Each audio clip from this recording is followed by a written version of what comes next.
Most sourdough recipes take a couple of days, but this loaf goes from mixing the dough to baking in just one day. I always feed my sourdough starter the night before to ensure it's ready to make a loaf first thing in the morning. This maximises your bulk fermentation time and makes it possible to make this loaf in just one day. We're going to build strength in the dough using stretch and folds. Over the next couple of hours, perform 4 to 6 sets of stretch and folds, leaving it about 15 minutes between each set. After that, cover the dough and let it bulk ferment in a warm place. Because this is a same-day loaf, warmth helps the dough rise a little faster, as well as the extra amount of starter that we added at the beginning. Once the dough is airy and risen, gently shape it into a tight, round boule or batard and place it into a well-floured banneton. Let it proof for around 1 to 2 hours on the counter. This is a little different to when we make a loaf over 2 days. When you're ready to bake, preheat your oven and Dutch oven to 230 degrees Celsius or 450 degrees Fahrenheit. Turn the dough onto parchment paper,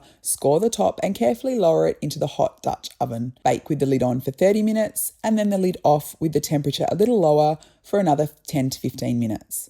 Let the loaf cool on a wire rack and by the end of the day, you'll have this beautiful homemade sourdough loaf ready to slice.